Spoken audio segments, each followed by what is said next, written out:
जीवन की दिव्यता और भव्यता को जानने के लिए आए हुए जिज्ञासु, महामंगलकारी होली पर्व का आज 8वां सूर्योदय और नौपद की महिमा को हम श्रवण कर रहे हैं।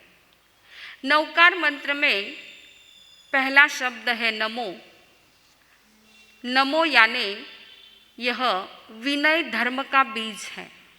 नमो यह विनय धर्म का बीज है। नमो यह अंतर शुद्धि का फ्रीज है। नमो यह शांति का सरोवर है। नमो शब्द को उल्टा कर दो तो क्या होगा? क्या होगा? मौन, यानी मौन के साथ नवकार मंत्र की आराधना करो, उस विधि के साथ करो, उस पद्धति के साथ नवकार मंत्र की आराधना करो तो यह नवकार मंत्र हमें 4 गति के चक्र से भी बचा सकता है। नवपद शब्द में ही यह अर्थ समाया हुआ है। न यानी नरक गति, न यानी नरक गति, व यानी विकलेंद्रियादि तिर्यंश गति, प यानी पुरुष यानी मनुष्य गति और द यानी देव गति, यानी इन चारों गति के चक्र से जो हमें बचाता है वो है नवपद और मोक्ष को प्राप्त कराता है वह है नवकार मंत्र। ऐसे नवपद की महिमा बताने वाला श्रीपाल कथानक हम श्रवण कर रहे हैं।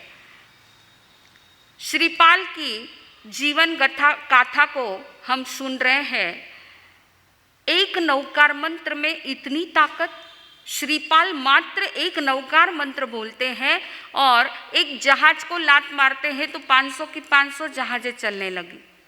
अरे समुद्र में फेंके गए एक नवकार मंत्र गिना और इतने गहरे जल राशि में से भी बच निकले कैसे?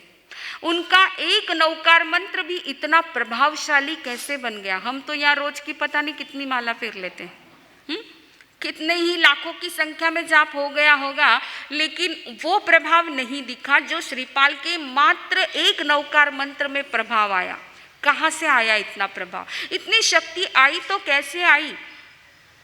तो सबसे बड़ी बात थी कि गुरु की कृपा प्राप्त थी। सबसे बड़ी बात थी गुरु की कृपा उनको प्राप्त थी। और दूसरी महत्वपूर्ण बात थी कि धवल सेठ ने उनको इतनी तकलीफ दी, इतनी परेशानी दी है, इतनी बार उनको मारने का प्रयास किया, परंतु फिर भी ऐसे धवल सेठ के प्रति भी उनके मन में भी दुर्भाव नहीं आया। एक शत्रु के ऊपर भी दया दिखाना, शत्रु के प्रति भी आदर भाव और सद्भाव को रखना, ये बहुत बड़ी बात होती है। अरे घर में भी अगर कोई हमारा अपमान तिरस्कार कर दे तो उसके प्रति भी हमारे भीतर में दुर्भाव आ जाते हैं, उसके प्रति भी मन में हम कुछ अनाप शनाप शब्द बोल देते, भले बाहर नहीं बोलते हैं, लेकिन शत्रु के प्रति कि जो इतनी बार उनको मारने का प्रयास कर रहा था, ऐसे व्यक्ति के प्रति भी उनके मन में दुर्भाव नहीं था।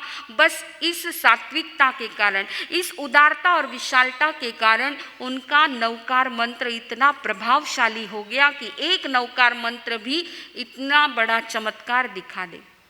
तो कल देखा आपने कि धवल सेठ किस प्रकार श्रीपाल को मारने के लिए 7वीं मंजिल पर चढ़ने का प्रयास कर रहा था और गिरते गिरते चढ़ते चढ़ते 3री तक चढ़ा और धड़ाम से नीचे गिर गया और वहीं पर उसकी जीवन लीला खत्म हो गई। दूसरों के लिए जो गड्ढा खोदता है वो खुद गड्ढे में गिरता ही गिरता है। तो ऐसे धवल सेठ की जीवन लीला समाप्त हो चुकी है। अब श्रीपाल जो है, इतना होने के बाद भी श्रीपाल ने धवल सेठ की अंतिम क्रिया एक पुत्र की तरह की। जैसे एक बेटा अपने पिता की अंतिम क्रिया करता है, उसी प्रकार श्रीपाल ने सारी अंतिम क्रिया की है और धवल सेठ की सारी संपत्ति जो थी वो बेच करके उनके जो सुमत मित्र थे, 3 सुमत मित्र को बांट दी है। अब श्रीपाल जो है इस थाना नगरी में बड़े आनंद के साथ रह रहे हैं। एक दिन श्रीपाल उद्यान में सैर करने के लिए गए। वहाँ पर किसी सार्थवाह से उनकी मुलाकात हो गई। उस सार्थवाह से श्रीपाल ने पूछा, आप देश विदेश की यात्रा करते हो, कहीं कुछ विशेष नई बात अगर पता हो तो आप बताइए, क्योंकि वह ज़माना आज के जैसा टीवी मोबाइल या न्यूज़पेपर का ज़माना नहीं था कि घर बैठे बैठे आपको सारी खबरें पता चल जाए। वो तो ज़माना था देश विदेश से कोई ऐसे व्यापारी आते थे तो कोई विशेष बात पता चलती थी। तब उस सार्थवाहन ने जो है श्रीपाल से कहा कि हे कुंवर साहब, यहाँ से 400 कोस दूर कुंडलपुर नाम का नगर है, जहाँ पर मकर केतु नाम का राजा रहता है। उसकी पुत्री है गुण सुंदरी, जो 64 कलाओं में पारंगत है और उसमें भी संगीत कला में वो अद्वितीय है। जबरदस्त उसकी संगीत कला है और राजा ने प्रण लिया है। जैसे आपकी लड़की अगर डॉक्टर है तो आप क्या खोजते हो? लड़का डॉक्टर ही खोजते हो। सीए है तो आप भी सीए ही खोजते हो। ऐसे ही राजा ने प्रण लिया है कि जो वीणा वादन में मेरी पुत्री को पराजित करेगा वही इसका पति होगा, वही इसका पति होगा। इस प्रकार राजा ने प्रण लिया हुआ है। श्रीपाल को मन में उत्कंठा जागृत हो गई कि ऐसी परीक्षा का अगर कोई आयोजन है तो जाना चाहिए वहाँ पर। और लेकिन परेशानी ये थी कि यहाँ से कुंडलपुर 400 कोस दूर है और समय बहुत कम है। श्रीपाल ने नौपत का स्मरण किया और जैसे ही एक नौकार मंत्र का स्मरण किया और विमलेश्वर देव प्रकट हो गए। नौकार मंत्र के अधिष्ठाता विमलेश्वर देव जो है प्रकट हो गए और पूछा कि क्या बात है, मुझे स्मरण क्यों किया? तब श्रीपाल ने अपने मन की बात उनके सामने रखी। तब देवता ने एक माला उनको दी है और कहा कि इस माला का प्रभाव ऐसा है कि क्षण में ही इच्छित स्थान पर पहुंचा जा सकता है। दूसरा प्रभाव है रूप बदला जा सकता है। तीसरा प्रभाव है किसी भी कला या विद्या में बिना अभ्यास के भी पारंगत हो सकते हो। और चौथा प्रभाव कैसा भी जहर हो, जहर उतार सकते हो।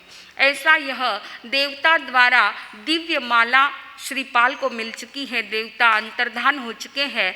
बस श्रीपाल को सुबह होने का इंतज़ार है। जैसे ही सुबह हुई तैयार होकर के श्रीपाल ने वह माला गले में धारण की है और इच्छा की कि मुझे कुंडलपुर पहुंचना है। अगले ही क्षण में अपने आप को श्रीपाल ने कुंडलपुर में पाया।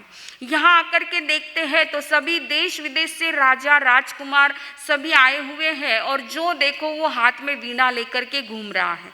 कलाचार्य के पास सभी वीणा वादन सीख रहे हैं, क्योंकि संगीत कला भी सामान्य नहीं होती है, बड़ी साधना लगती है, इसके पीछे कठोर परिश्रम लगता है।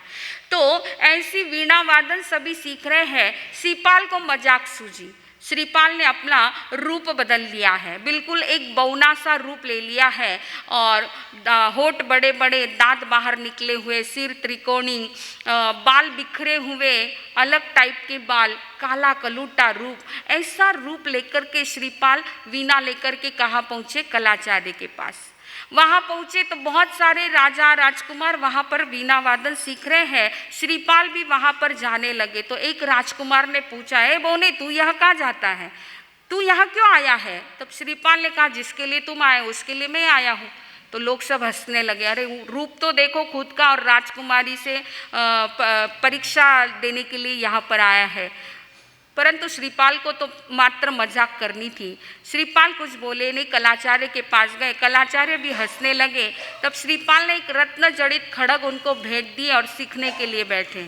आखिर सीखना तो कुछ नहीं था, उनके पास देवता द्वारा माला जो थी, सीखने की कोई आवश्यकता नहीं थी, बस टाइम पास करना था, क्योंकि 2 दिन का समय शेष था परीक्षा के लिए। परीक्षा का दिन आ गया। पूरी राज्यसभा खचाखच भरी हुई है। पूरे राज्यसभा को, राजमहल को सजाया गया है। सारे परीक्षार्थियों की अलग से बैठने के लिए व्यवस्था की गई है। सारे राजा राजकुमार वहाँ पर अपने अपने जगह पर आसीन हो गए। श्रीपाल भी अंदर राज्यसभा के अंदर जाने लगे। तब द्वारपाल ने उनको रोका। द्वारपाल ने कहा, ए बोने, तू कहाँ अंदर जाता है? तेरा यहाँ कोई काम नहीं, चल भाग यहाँ से। तब श्रीपाल ने उसको बहुमूल्य आभूषण भेंट वस्तु दी और उसने कहा, ठीक है, चला चल, तूने भेंट दी है ना, तू जा अंदर। और दरवाजे के पास एक कोने में श्रीपाल को बैठने के लिए जगह मिल गई है। राजकुमारी आई है, तैयार होकर के आई है, हाथ में वीणा लेकर के, श्वेत वस्त्र परिधान करके, रुमझुम करती राजकुमारी आई है। राजसभा में प्रवेश किया। ऐसे लग रहा है मानो साक्षात सरस्वती इस धरती पर उतर आई है। इतनी सुंदर वह राजकुमारी थी और वीणा लेकर के अंदर आई है। और राजकुमारी को एक एक राजा राजकुमार का परिचय दिया जा रहा है कि इस सभा में परीक्षा में भाग लेने के लिए कौन कौन कहाँ से आए हैं, ये उनको परिचय दिया जा रहा है। सबका परिचय हुआ, श्रीपाल का परिचय देने की बारी आई तो श्रीपाल ने मात्र राजकुमारी को अपना असली रूप दिखा दिया। उनका यह सुंदर रूप देख करके राजकुमारी तो वहीं पर मोहित हो गई और उसने मन ही मन प्रार्थना की कि हे ईश्वर, इस परीक्षा में इन्हीं को सफलता प्राप्त मिले, इन्हीं को विजय मिले, बस यही प्रभु चरणों में प्रार्थना है। इस प्रकार प्रार्थना करते करते राजकुमारी अपने आसन पर आसीन हुई है और सबसे पहले उसने वीणा वादन शुरू किया है। ही शारदे माँ, ही शारदे माँ, अज्ञानता से हमें तार देना, तू श्वेत वर्णी कमल पर बिराजे, हाथों में वीणा मुकुट सिर पे साजे, मन से हमारे मिटा दे अंधेरे, विद्या का हमको अधिकार दे माँ। हे शारदे माँ, हे शारदे माँ, अज्ञानता से हमें तार देना। इतना सुंदर स्वर लहरिया राजकुमारी ने छेड़ी है, सभी लोग, पूरी सभा मंत्र मुग्ध हो चुकी है। अब जो है परीक्षा की बारी थी। एक एक राजा और राजकुमारों को वीणा वादन करने के लिए कहा गया, परंतु कोई भी इसमें सफलता प्राप्त कर नहीं पाए। राजकुमारी से सुंदर ऐसा वीणा वादन कोई भी कर नहीं पाए हैं। अब अंत में श्रीपाल की बारी आई है।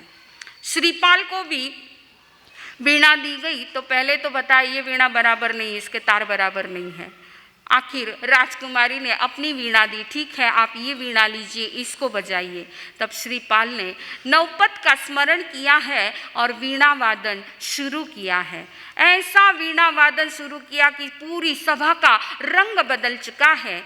प्यारे नहीं है सुर से जिसको, प्यारे नहीं है सुर से जिसको, वो मूर्ख इंसान नहीं, प्यारे नहीं है सुर से जिसको, सुर इंसान बना देता है, सुर भगवान मिला देता है, सुर इंसान बना देता है, सुर भगवान मिला देता है, सुर की आग में जलने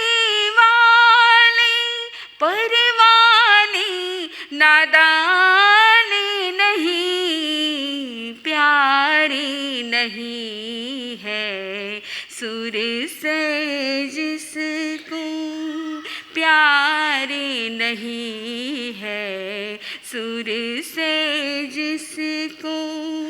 जग में अगर संगीत न होता, सानी धप मग साध सानी, जग में अगर संगीत न होता, कोई किसी का मीत न होता। ये एहसान है सात सुरों का, ये एहसान है सात सुरों का, ये दुनिया वीरान नहीं, प्यारे नहीं है सुर से। इतना सुंदर ये स्वर लहरिया जो है श्रीपाल ने छेड़ी है और ऐसा वातावरण बदल चुका था कि सारे लोग अपनी सूध बूध खो चुके हैं। अरे किसी का मुकुट उतार दिया, किसी की पगड़ी उतार दी, किसी के आभूषण उतार दिए, तो भी लोगों को पता नहीं चला कि मेरा कोई मुकुट उतार रहा है। इतना सुंदर ये समा बना हुआ था और अचानक उन्होंने जो है वीणा वादन बंद कर दिया और देखा, सभी होश में आए, देखा तो मेरी पगड़ी कहाँ है, कोई ढूंढ रहा है मेरा मुकुट कहाँ है, कोई ढूंढ रहा है अरे मेरे आभूषण कहाँ चले गए। अब निर्णय सामने प्रत्यक्ष था कि इतना व्यक्ति की सूझबूझ जो खो दे, ऐसा यह सुंदर वीणा वादन जिन्होंने किया है, विजय उनकी निश्चित है। राजकुमारी ने श्रीपाल के गले में वरमाला डाल दी। सभी को बड़ा आनंद आया है, परंतु एक ऐसी सुंदर राजकुमारी वो एक बौने के साथ देख कर के थोड़ा मन में सभी को दुख था। परंतु श्री राजकुमारी ने धीरे से कहा कि अब अपना असली रूप प्रकट कीजिए। तब श्रीपाल अपने असली रूप में आते हैं और ऐसी सुंदर जोड़ी को देख कर के राजा राजकुमार सभी प्रसन्न हो चुके हैं। अब यहाँ पर श्रीपाल को तो नए नए देश देखना, नए नए कौतुक करना उनको एक मन में आई थी। यहाँ पर एक महल में अकेले थे, कोई यात्री आया और उससे भी पूछा कि कहीं कुछ नई खबर हो तो बताओ। तब उस यात्री ने कहा, यहाँ से 300 योजन दूर कंचनपुर नाम का नगर है, वहाँ का राजा है वज्रसेन। 4 पुत्रों के बाद उसकी एक पुत्री की प्राप्ति हुई है, तिलोक सुंदरी जिसका नाम है, और रूप लावण्य में एकदम साक्षात रंभा के समान, अत्यंत सुंदर अप्सरा के समान वह राजकुमारी है और उसका स्वयंवर रचा गया है। उसका स्वयंवर रचा गया है। महाभारत में आपने स्वयंवर देखा हुआ है।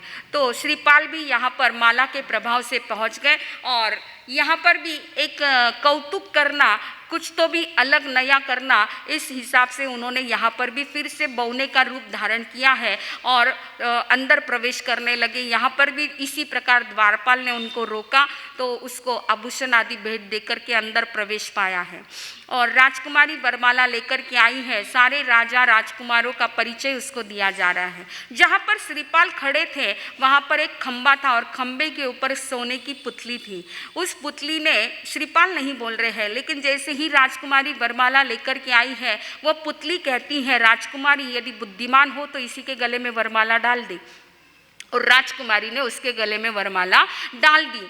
जैसे ही श्रीपाल के गले में राजकुमारी ने वरमाला डाली है, बाकी के राजा राजकुमार सारे गुस्से में आ गए हैं और सभी ने जो है कहा है कि राजकन्या ने इस प्रकार इतने सुंदर सुंदर राजा राजकुमार महापराक्रमी ऐसे राजाओं को छोड़कर एक बौने के गले में वरमाला डाल के हम सभी का अपमान किया है, हम इसको सहन नहीं कर पाएंगे। और कुछ राजकुमार तो, कुछ राजा तो इतने गुस्से में आ गए, उन्होंने श्रीपाल से कहा है, बौने गले में से वरमाला बाहर निकाल दे वरना अभी तेरा सर और धड़ अलग कर देंगे।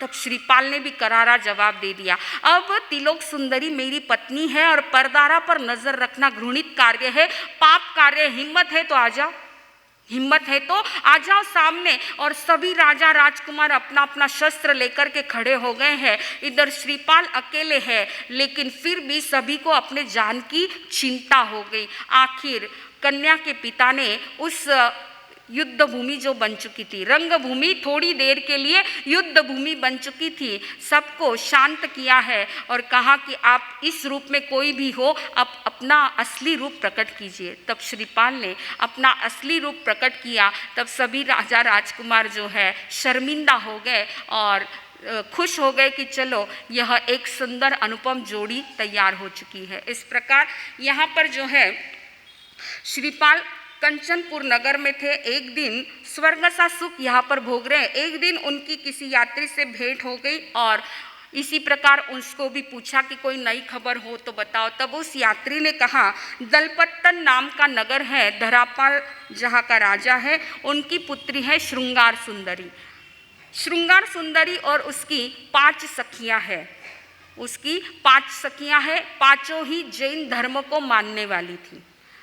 पंडिता विचक्षणा प्रगुणा निपुणा दक्षा सखी कुंवारी, राज्यसुता ने वल्लभ 5 जैन धर्म की धारी हो। श्रीपाल नरेश्वर समर्यो परमेष्टि, नव पद प्रेम से श्रीपाल नरेश्वर समर्यो परमेष्टि।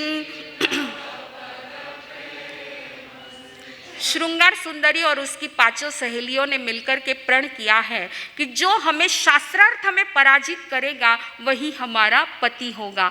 तो इसलिए हे कुंवर साहब, आप वहाँ पहुँच जाइए और शास्त्रार्थ में उन राजकुमारी और उसकी सखियों को पराजित करें। इस प्रकार यह सुनते ही श्रीपाल जो है माला के प्रभाव से वहाँ पहुँच गए हैं। अब यहाँ पर जो है श्रीपाल ने भी, क्योंकि यहाँ पर एक विशेष बात यह थी कि श्रृंगार सुंदरी और उसकी पांचों सहेलियां जिन्होंने जन्म से ही जैन धर्म को धारण किया हुआ था, रोम रोम में जिनके जैन धर्म अरहत धर्म बसा हुआ था, और उन्होंने इसलिए ये प्रण लिया कि जो जैन धर्म को मानने वाला हो, उसके सिद्धांत और उसके तत्वों का आचरण करने वाला हो, ऐसा व्यक्ति ही हमें जीवन साथी के रूप में चाहिए। क्योंकि वो समय था कि सारे राजा जो है वो शिकार करते थे, मांसाहारी होते थे, शराब आदि का सेवन करते थे, और ऐसे व्यक्ति के साथ उनको जीवन नहीं जीना था। इसलिए उन्होंने यह शास्त्रार्थ का आयोजन किया हुआ था। तो यहाँ पर जो है श्रीपाल पहुँच गए हैं और राजसभा भरी हुई है, परीक्षा का समय आया, श्रीपाल बैठे हुए हैं। यहाँ पर भी कुछ कौतुक करना, कुछ नया दिखाना, इसलिए श्रीपाल स्वयं नहीं बोलते हैं। पास में जो खंबा था, उस खंबे के ऊपर एक सोने का पुतला था, वो जवाब देता है। तो यहाँ पर पहला प्रश्न उसकी श्रृंगार सुंदरी की सहेली ने पहला प्रश्न पूछा है, मन वांछित फल होई। ऐसा कौन है जिसकी सारी इच्छाएं पूर्ण होती है, मन वांछित फल होई। तो यहाँ पर श्रीपाल ने जवाब दिया कि अरिहंत सिद्ध प्रभु आदि पंच परमेष्टि को जो पूरे आस्था के साथ स्मरण करता है, उनकी आराधना करता है, विधि के साथ उनकी आराधना करता है, उसकी सारी मन की इच्छाएं पूर्ण हो जाती हैं। दूसरा प्रश्न पूछा है, औरन देखो कोई। दूसरा प्रश्न क्या पूछा है, औरन देखो को, ऐसा कौन है कि जिसको और किसी का सहारा लेने की आवश्यकता नहीं होती है। तो यहाँ पर भी श्रीपाल ने जवाब दिया कि जिसके पास नौकार मंत्र है, देव गुरु धर्म के प्रति जिसकी आस्था और श्रद्धा है, और नौकार मंत्र जिसके रोम रोम में बसा हुआ है, उसको किसी और की सहारा लेने की आवश्यकता नहीं पड़ती है। क्योंकि नौकार मंत्र एक ऐसा सार्वभौमिक मंत्र है जिस मंत्र की आराधना करने से व्यक्ति के सारे दुख दर्द दूर होकर के उसको पूर्णतः आनंद और सुख शांति की प्राप्ति हो सकती है। तीसरा कैसे कैसे प्रश्न है, देखिए तीसरा प्रश्न पूछा है, जितना लिखा लीलाड़। क्या प्रश्न पूछा है, जितना लिखा लीलाड़। इसका जवाब सुंदर दिया है। श्रीपाल ने कहा है, कर्म तेरा अच्छा है तो किस्मत तेरी दासी है। कर्म तेरा अच्छा है तो किस्मत तेरी दासी है। दिल तेरा साफ है तो घर में मथुरा काशी है। दिल तेरा साफ है तो घर में मथुरा काशी है। अतः हे मन, चिंता मत कर, जितना भाग्य में होगा उतना तुझे मिलेगा। भाग्य से ज़्यादा और भाग्य से कम कभी किसी को मिलता नहीं है। चौथा प्रश्न पूछा है, तस सब जग जन दास। चौथा प्रश्न क्या है, तस सब जग जन दास, कि ऐसा कौन है कि पूरी दुनिया जिसकी दास बन जाती है। ऐसा कौन व्यक्ति है कि सारी दुनिया जिसकी दास बन जाती, सारी दुनिया जिसको मानती है, उसकी बातों को मानती है, ऐसा कौन है। तब इसका भी उत्तर श्रीपाल ने बड़े सुंदर ढंग से दिया, निर्धन गिरे पहाड़ से कोई न पूछे हाल। निर्धन गिरे पहाड़ से कोई न पूछे हाल, लखपति को काटो चुभे पूछे लोग हजार। लखपति को काटो चुभे पूछे लोग हजार। अरे निर्धन व्यक्ति है ना, वो पहाड़ से भी गिर जाए तो कोई पूछने वाला नहीं है। और कोई लखपति करोड़पति है, थोड़ा सा तकलीफ हो गई, चलते चलते पैर में कांटा भी लग गया तो पूछे लोग हजार। यानी जिसके पास पूर्व पुण्य की पूंजी है, बुद्धि है, बल है, समृद्धि है, ऐसे व्यक्ति की सारी दुनिया दास बन जाती है। अंतिम प्रश्न पूछा है, राजकुमारी ने अंतिम प्रश्न पूछा है, रवि पहले उगंत। ऐसा क्या है जो सूर्य से पहले उदित होता है, बता पाओगे? ऐसा क्या है सूर्य से पहले उदित होता है और कभी अस्त नहीं होता है? ज्ञान नहीं। बड़ा सुंदर जवाब यहाँ पर श्रीपाल ने दिया है। एक ही शब्द में जवाब दिया है, यश और कीर्ति। यश और कीर्ति रवि पहले उगन, सूर्योदय से पहले उदित हो जाता है और कभी भी अस्त नहीं होता है। इसलिए नई चेतना, नई स्फूर्ति से नए कर्म का पथ अपनाओ, मरने पर क्या जीते जी स्वर्ग धरती पर ला दिखलाओ। ऐसे जो व्यक्ति होते हैं कि अपने कुछ विशिष्ट कार्य से इस दुनिया में जिनकी यश और कीर्ति फैल जाती है और कभी भी अस्त नहीं होती, भले वो शरीर से इस धरती पर रहे या ना रहे, परंतु यश और कीर्ति के माध्यम से वो जीवित रहते हैं। जैसे हमारे आराध्य गुरुदेव आचार्य भगवान भले ही आज शरीर से नहीं है, परंतु यश और कीर्ति के माध्यम से हर भक्त के हृदय में वो जीवित है। तो इस प्रकार बड़े ही सुंदर यह जवाब श्रीपाल ने दिए हैं और शास्त्रार्थ में श्रीपाल विजयी हुए। श्रृंगार सुंदरी और उसकी पांचों सहेलियां ने श्रीपाल के गले में वरमाला डाल दी है। कितनी हुई पत्नियां, बोलो कितनी हुई? 5 आभार की में पेलाड़ी। देखिए जैसे श्रीपाल की पुण्यवानी बढ़ रही ना, वैसे वैसे पत्नियां भी बढ़ रही है, एक एक पत्नी उनकी बढ़ रही है। एक दिन श्रीपाल की अंगभट्ट नाम के एक ब्राह्मण से भेंट हो गई और श्रीपाल की प्रसिद्धि चारों तरफ छा चुकी थी। ब्राह्मण देवता वैसे ही श्रीपाल से प्रभावित थे और उन्होंने आकर के श्रीपाल से कहा, कुंवर साहब, जैसे आपने श्रृंगार सुंदरी को जो है शास्त्रार्थ में पराजित करके विजय प्राप्त की है, उसी प्रकार अगर राधा वेद में अपना शौर्य दिखा दो तो राजकुमारी जयसुंदरी के भाग्य खुल जाएंगे। श्रीपाल ने पूछा, कौन है जयसुंदरी और कहाँ की है? तब उसने कहा कि कोल्हापुर नाम का नगर है जहाँ का राजा है पुरंदर। 7 पुत्रों के बाद एक पुत्री की प्राप्ति हुई है, जयसुंदरी जिसका नाम है, और राजा ने प्रण लिया है कि जो भी व्यक्ति राधा वेद में विजयी होगा वही मेरी पुत्री का पति होगा। इस प्रकार राजा ने प्रण लिया है। श्रीपाल वहाँ पर माला के प्रभाव से पहुँच गए। और राधा वेद क्या है आपको पता है? महाभारत में किसने साधा था राधा वेद?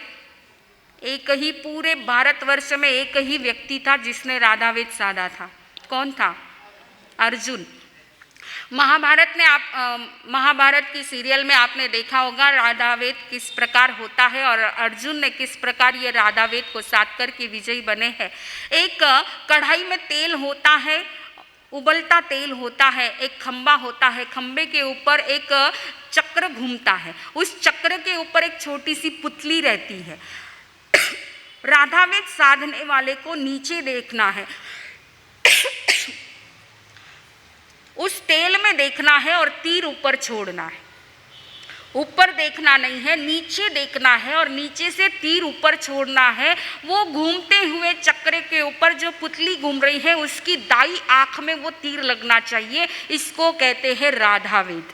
तो ऐसा राधा वेद साधने के लिए वहाँ पर श्रीपाल पहुँच गए हैं और माला के प्रभाव से उन्होंने राधा वेद भी साध लिया, विजयी बन गए। जयसुंदरी के साथ उनका विवाह हो चुका है। और यहाँ पर कोल्हापुर नरेश ने श्रीपाल को अपना उत्तराधिकारी घोषित करके उनका राज्याभिषेक कर दिया है। कोल्हापुर में श्रीपाल ने अपनी बाकी सारी रानियों को यहाँ पर बुलवाया है और सभी रानियाँ जो है उनके पिताओं ने बहुत सारा दान दहेज, प्रीतिदान, सैन्य, दास दासी, घोड़े, हाथी आदि सब कुछ बहुत प्रमाण में उनको दिया है, सबको दहेज के रूप में दिया है। और यहाँ से श्रीपाल जो है कंकु द्वीप गए जहाँ पर वसुपाल राजा ने, थाना नगरी थी, वहाँ पर वसुपाल राजा ने पहले ही उनको अपना उत्तराधिकारी घोषित किया था।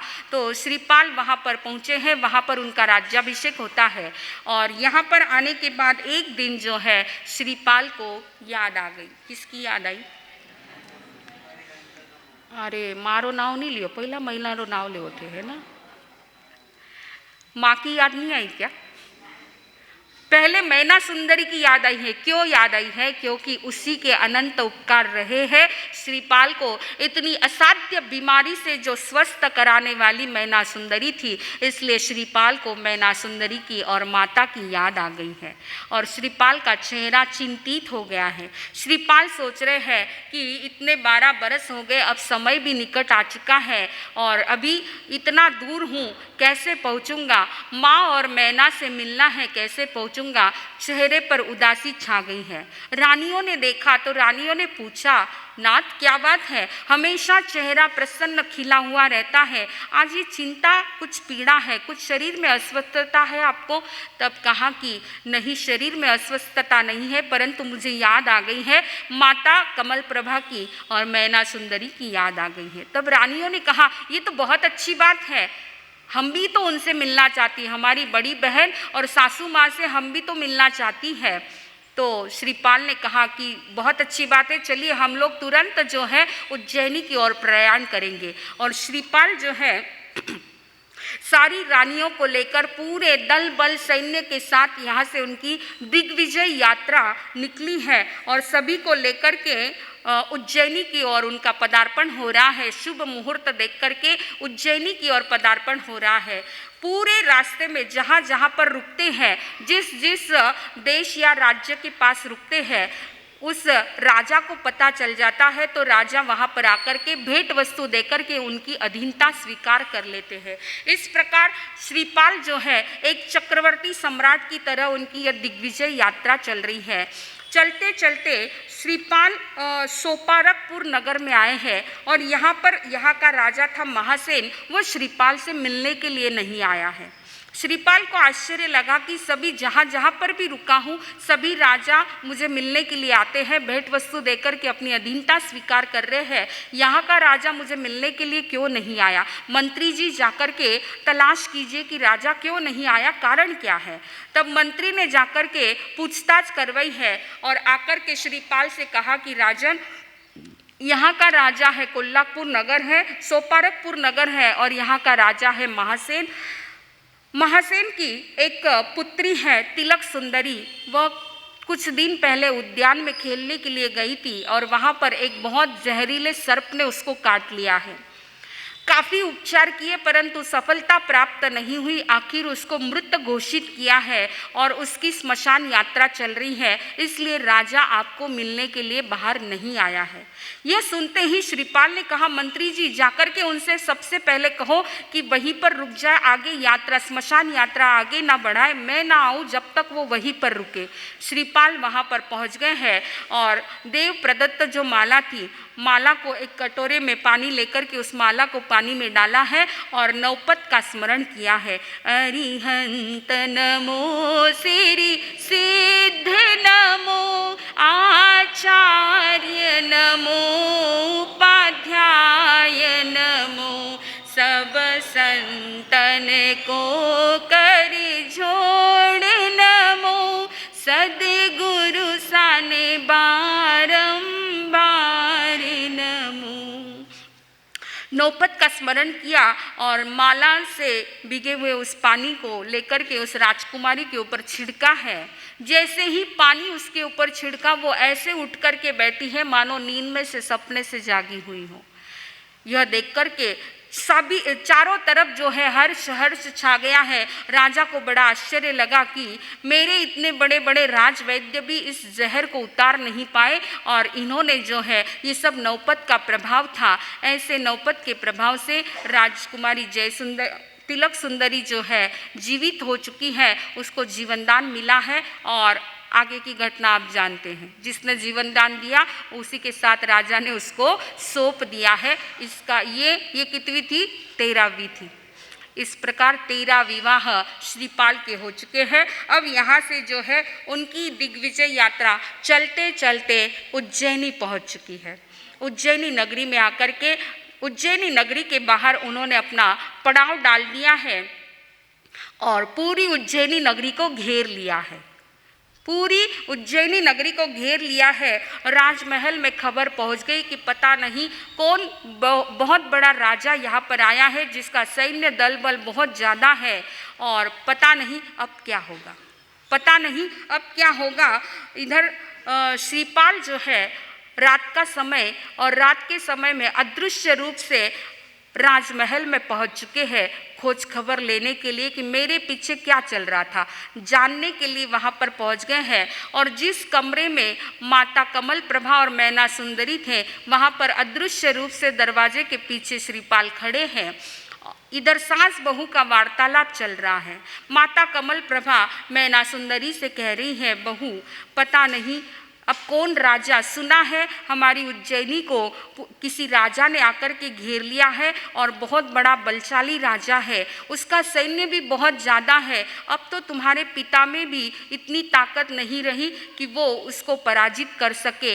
पता नहीं शायद हम लोग को पराधीन होना पड़ेगा। और 12 बरस हो गए, मेरे पुत्र का कोई समाचार भी नहीं है, ना ही उसकी कोई खबर है। अब क्या होगा, मुझे तो बहुत चिंता हो गई है।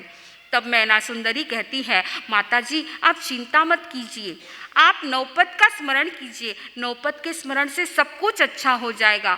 और आज तो मेरा दाया नेत्र स्फुरण हो रहा है, इसका मतलब शुभ शकुन हो रहा है। और माताजी उन्होंने मुझे वचन दिया है, वो अपना वचन पूरा निभाएंगे, इसका मुझे विश्वास है। वो जरूर आएंगे माताजी, 12 बरस हो चुके हैं। उन्होंने मुझे कहा था कि अष्टमी के दिन मैं तुझे आकर के मिलूंगा, और मुझे विश्वास है वो अपने वचन का पालन जरूर करेंगे। माताजी आप नौपत का स्मरण कीजिए, सब कुछ अच्छा हो जाएगा। इस प्रकार सास बहू का ये वार्तालाप सुनकर के श्रीपाल का दिल भराया और वहाँ पर प्रकट होकर के माँ के चरणों में अपना मस्तक झुका कर के प्रणाम करते हैं। कहते हैं, माँ जिसे तू याद कर रही थी वो तेरे सामने हाजिर है। माँ ने देखा, श्रीपाल तुम, और इतना आनंद हो गया, इतना आनंद हो गया कि आनंद के भर में आंखों से अश्रुधारा बह निकली है। श्रीपाल ने अश्रुधारा से माँ के चरणों का प्रक्षालन कर दिया है और माँ ने भी हर्षाश्रु से श्रीपाल के मस्तक का अभिषेक कर दिया है। 12 बरस के बाद माँ को बेटा मिला और बेटे को माँ मिली है। क्या आनंद होता है, क्या अनुभूति होती है, वो कहने की ज़रूरत नहीं है।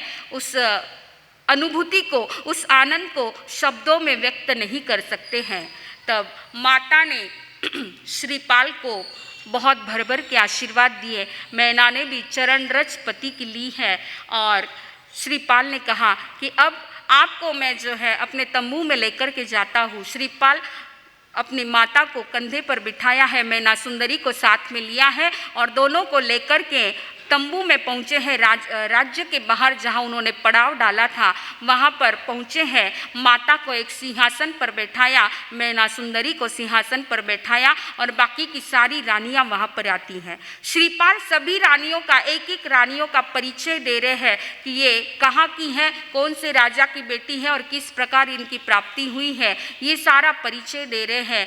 और सारी रानियाँ मिलकर के सासू माँ के चरण स्पर्श कर रही हैं। चरण स्पर्श कर रही यानी आपके जैसी नहीं, हाँ, पगा लागी, पगा लागी, जो हमारी मारवाड़ी पद्धति, इनको पूछो कैसे पैर लगते हैं, है ना, सारे पैर दबा रही। एक सासू यानी 13 बहुआ, सारी 13 बहुएं सासू माँ के चरण दाब रही है। क्या सीन होगा वो। सासू माँ सबको भर भर के आशीर्वाद दे रही है।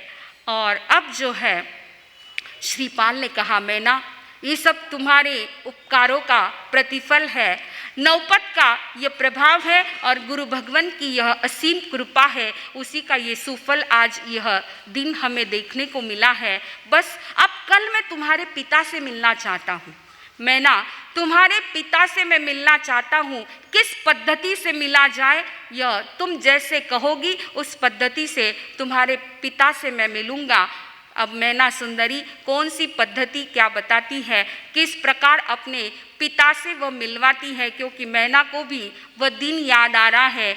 परीक्षा हुई थी और मैना को सवाल पूछा था कि जगत में बलवान कौन है, बड़ा कौन है, और मैना ने कहा था कर्म बलवान है, और राजा को गुस्सा आ गया था। और उस गुस्से का परिणाम क्या था, ये सारी पूरी पीछे की पिक्चर मैना सुंदरी की आंखों के सामने कुछ सेकंड के अंदर तैर गई है। और अब मैना किस प्रकार अपने पिता से मिलवाती है, कौन सी पद्धति से मिलवाती है, अवसर आने पर इस बात को हम देखेंगे। बोलिए भगवान महावीर स्वामी।